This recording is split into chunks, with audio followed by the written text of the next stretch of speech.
So, mga katipid nanay, magluluto tayo ngayon ng okay na kalabasa or tortang kalabasa.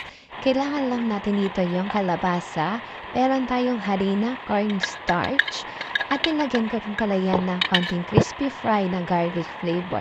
Napakasimple lang at madali lang lutuin ito mga Mars. Nilagyan ko lang ito ng paminta. Himekos-mekos yun lang.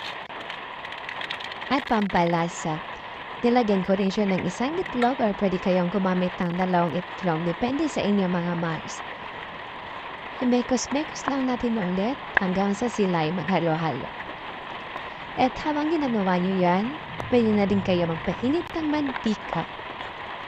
Naglalagay talaga ako mga kananay ng suka sa kahit anong niluluto ko para mas matakal, mapanis o hindi madaling mapanis. Kaya kung mahilig din kayo kumain ng kalabasa, tara, kain na! Thank you for watching!